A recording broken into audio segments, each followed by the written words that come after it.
Let's revel all together. Revel, revel, revel. Here is for those who, what was it called? For those about to rave. Enjoy. Trumpet and Scooter.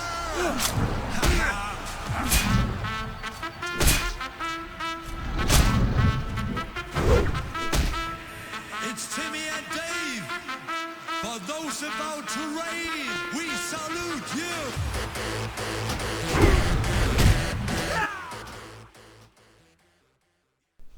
Hello everyone, Sheyla here, and today we are going to be taking a look at the brand new Turtle WoW server, Ambershire. As always, if you like this video, give me a like, comment, subscribe, and let's get right into it.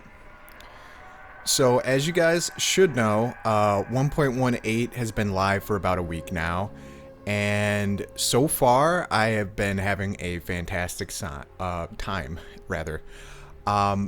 PvP has felt really good. I've been enjoying looking around at some of the new zones, and there's just a lot of life that's been breathed into the server. Things were getting a little bit stale, as they do towards the end of patches, but we're definitely back. Here is some footage of just the first day of Ambershire, and if you look at World Chat, it's like absolutely crazy. I think there were 11,000 people online at the time, and it definitely felt like it. People were having difficulties finding mobs to kill, and they were respawning instantly just because of the sheer population size. So I ended up finding a group after the intro clip. I was like, hey, let's find a group, just because it is going to be a lot easier to kill things in a party, because I think I'm level 3 at the time, and I was trying to kill some of these level 5s by myself, but again, I've got 1 silver to my name. I'm super poor, so I couldn't train up on my skills. I didn't even have Hunter's Mark yet, so I'm just going in with Auto Shot and Raptor Strike. But luckily, I found a party, and we did a bit of mob grinding just to get a bit of XP, just because the sheer amount of people was overwhelming, which is good. That's a good sign. That means people are excited about Turtle, people are excited to play, and you do want a somewhat busy server, but if you'll just look at just the sheer amount of people in this cave, you'll start to get this sense of how congested things were in the first hour.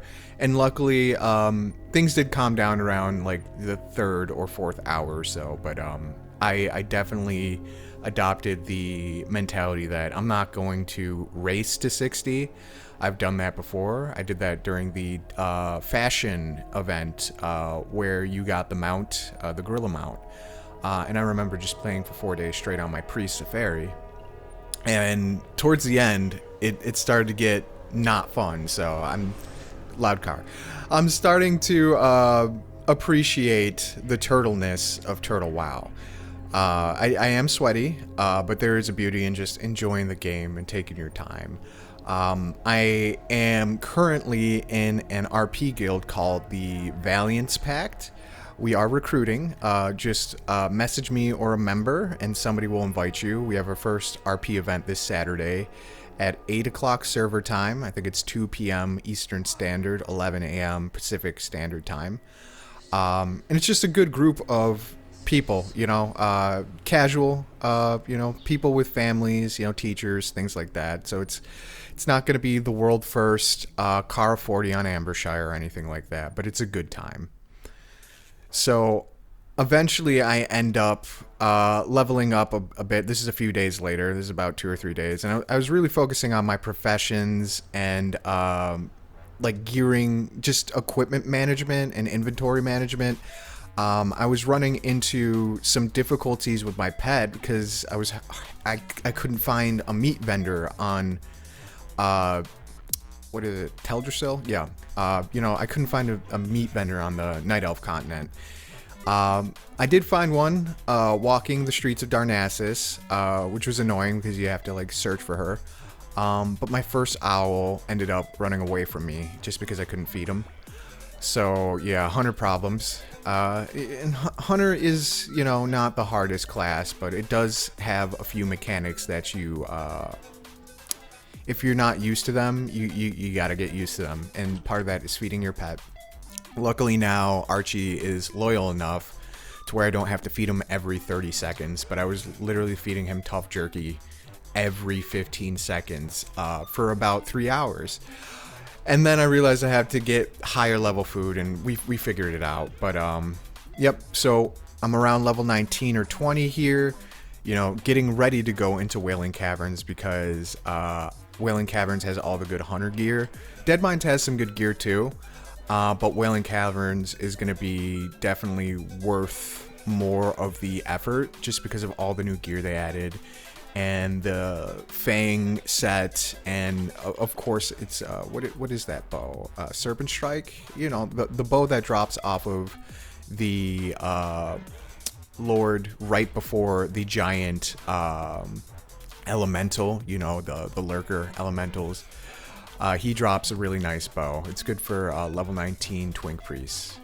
So here I get my first PvP interaction out of a battleground. The battlegrounds felt really good. Even at, you know, level 14, people were playing really tight. And my group pops, my queue pops, which is perfect because I'm just getting into Ratchet, you know, to pick up the flight path. And I'm like, Hunter easy. I've seen the Alex Sensual clip. I am going to take on this Hunter. And I'm not going to spoil it. We're going to see how this pans out. But it was a good fight. It was a really, really good fight. Now, war mode in these contested zones like the Barrens is going to... You're gonna die. So if you do turn on war mode, do not be naive and think people are gonna let you get off easy. No, you queued into war mode for a reason. You're gonna PvP. It's not just an XP boost. It is woefully naive to think that you're just gonna make it to 60 without having a bit of world PvP. So make sure that if you're turning on war mode, you're really about that life, because if you're not about that life, you're gonna have a bad time. So this druid is you know, doing his druid thing, shifting in and out, healing, all this stuff, and I'm just like, you know what, if I can just hold out, I can get it. But unfortunately, I didn't switch to monkey quick enough. If I had switched a little bit faster, I think I could have got him. But unfortunately, I think the dots and all the healing, it was just too much, and I didn't want to use any of the potions that I had brought for Wailing Caverns, because those are for the dungeon. So he ends up getting me, and I'm like, all right, I'm just gonna get close to Ratchet. And I was like, oh, I got him down to like 7% for a bit, and then he hit regrowth, and yep, there it is. So I get into Ratchet, I pick up my consumes, you know, because I'm a sweat, and yeah, you got to bring your consumes. Luckily, a member of my guild named Peptide, he gave me 20 rums, the black label, the good stuff, the 15 stam. He managed to make 90 gold in the first 3 hours just fishing.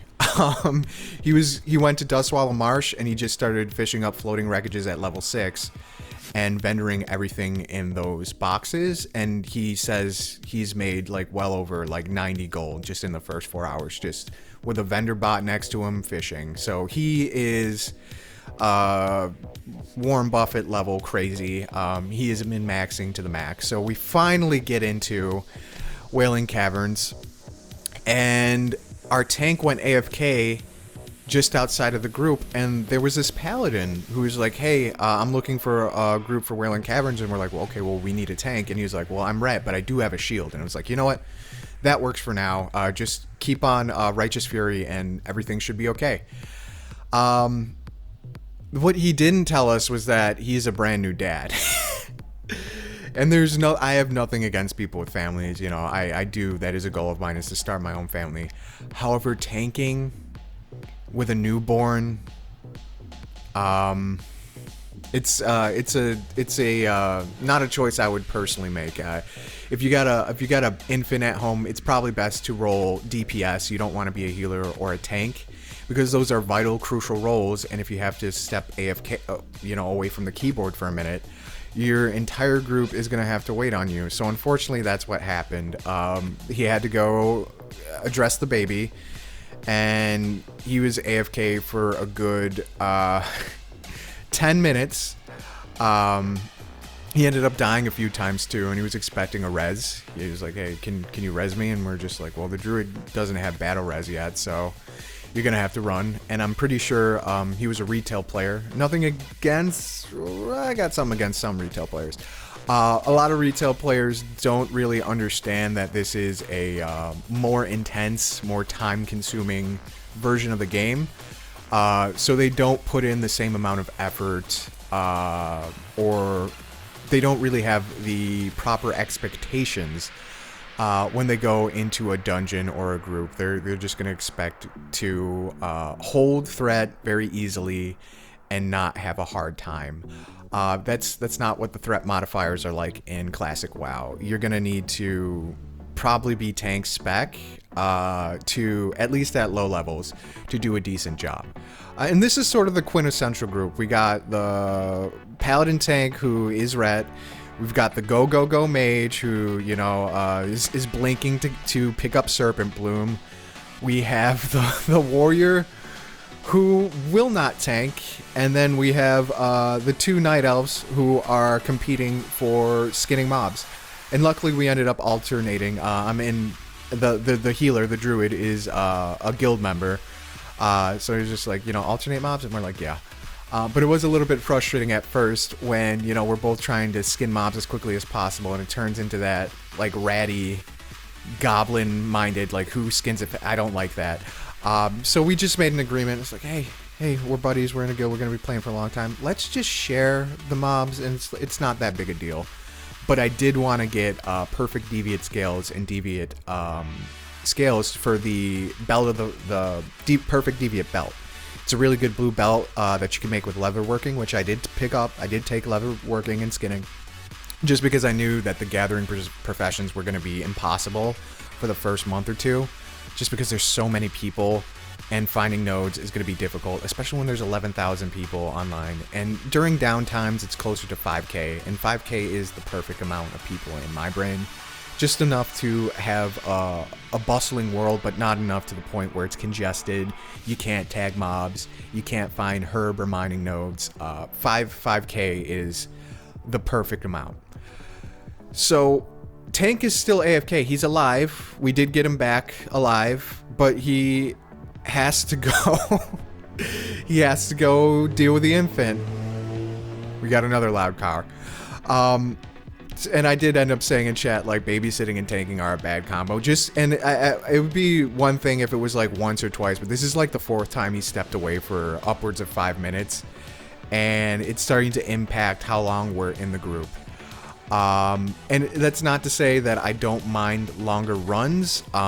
If the run takes longer because everybody's at their computer and we're just struggling, that is completely fine. But if 4 people are waiting on one person, it's just super inconsiderate. And I understand, you know, not all people are thinking about being decent when they're playing online video games. But I don't know. So I just would have had the self-awareness to be like, hey, I can't do this right now. I'll go quest. I can stop questing for 10, 15 minutes and it'll be fine. But if I'm in a group with other people and I'm playing a critical role such as tank or healer, people are going to have to wait for me, and you know, I try to be considerate, you know, when I can be, and you know, I don't want to do that to people, but this tank did not give a shit.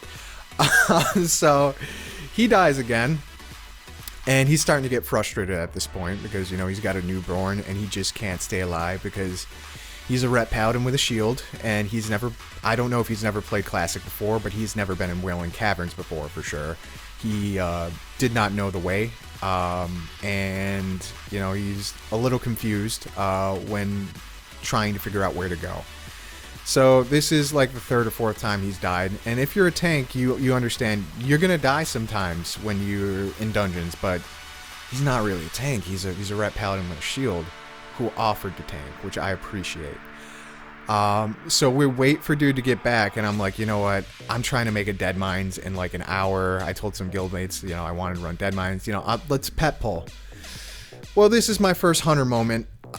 I tell the team to care. I lay my trap down. I get aggro from all 3 mobs. And I'm like, oh shit, oh shit. Let's switch over to Monkey. Are we going to switch to Monkey? No, we're not going to switch to Monkey in time. Maybe late. Because I do have 20% dodge when I'm in Monkey. But I don't have a shield. So it's just like, you know what? We're going to try to make up for lost time waiting for, you know, new dad tank. And unfortunately, we should have just waited. I made the wrong decision. Because you don't want to further frustrate your party. It's just gonna break up quicker. I gotta add some people. I'm recruiting for my guild, and I end up dying, and that's okay.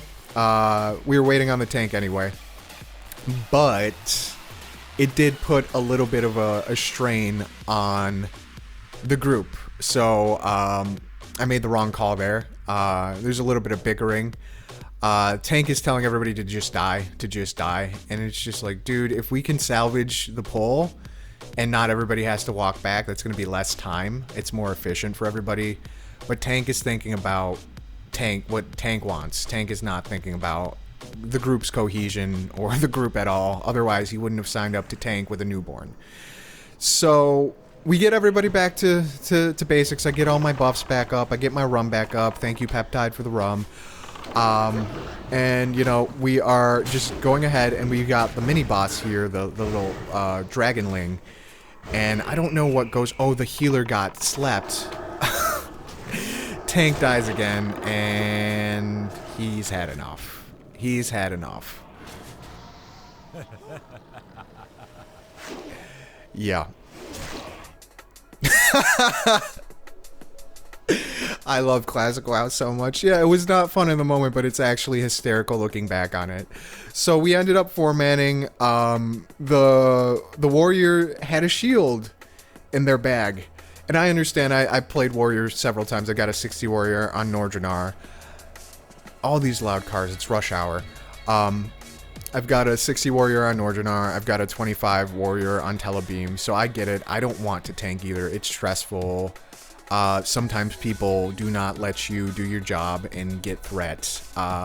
So it's really, tanking is really for people with patience. And it's good that the warrior didn't sign up to tank if the warrior didn't want to tank. If you don't want to tank, you shouldn't be tanking because it's going to be a hard time. If you have a good group, it's going to be easier, but you have to manage a lot as a tank. It is a gigantic responsibility. So it's not something like in retail where you can just sort of pick it up like, oh yeah, I'll just throw on a shield, it'll be okay. It's like, well, you should probably have the talents, you know, just so the healer has the easier time and you can keep threat, so everybody doesn't have to play at their absolute best like we're in Kara 40. But we did end up getting along a bit further. We got to this new zone over here with the Centaur boss, the Koklar boss.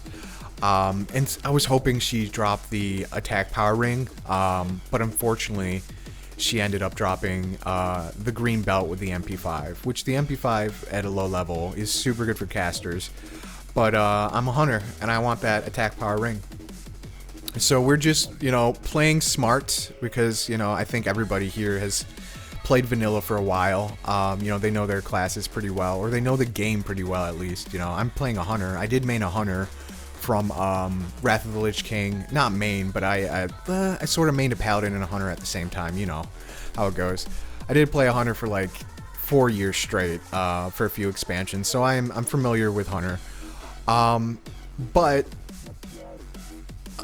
it was just a lot more difficult just because we didn't have a fifth person to do damage or to CC or to help. So we really had to play at our highest level just to, you know, clear Wailing Caverns, because Wailing Caverns is a very hard dungeon.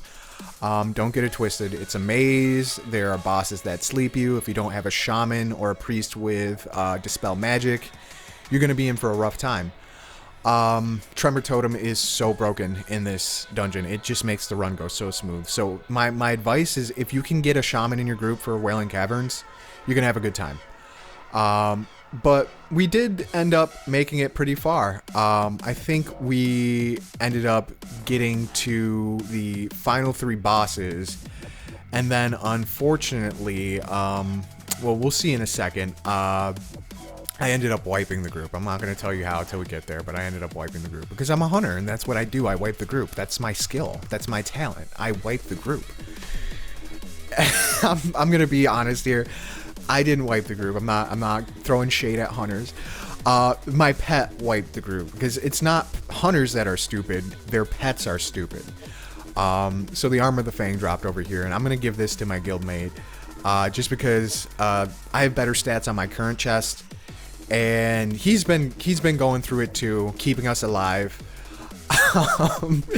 getting probably frustrated to racing me to skin stuff. So I'm like, hey man, I don't really need this. Yo, go for it. There you go, man. Take this chest. Take this chest with like 7 stam. That's for you. So we ended up getting to the lizard boss. I forget what his name is. It's like I don't know, like slime or something like that, or sludge, or I don't know, something like that. And this tank actually, look, he kites the enemies back into my trap. So this warrior would have definitely been a better tank had they had the desire to tank, but I understand it is unfair to expect other people to play in a way that they do not want to play. That's not what the spirit of Turtle WoW is about. When you're over on Turtle WoW, you get to play how you want to play. That's why they made all the specs viable. That's why you have tier sets for every specialization. They want to make it so you can play the game how you would like to play. So I know you can skip over here, so I'm going to try to dismiss my pet and just like hug the wall to skip these packs, because I've done this before several times, and my fucking pet pulls. Oh, Archie, no. Archie, no. Oh, I'm sorry to everybody in my group. I'm so sorry. I was trying to do the right thing and skip and make the run go a little bit faster, and unfortunately my pet fucked us up. My pet just fucked. There's no other way to put it. My pet screwed the pooch on that one. So we ended up re-queuing. The tank queued us in. However, when he queued us in, because nobody was in the dungeon, it reset the group. So I get back in. I tell the party, hey, the dungeon reset. They're like, no. I'm like, yeah. This dungeon is full again. And the healer's like, yo, I fucking can't do this again. And I'm like, you know what? Let's call it. I'll come back tomorrow. We've had a run from hell. Yeah. So I'm going to go run Wailing Caverns. Thanks for watching, guys. Peace.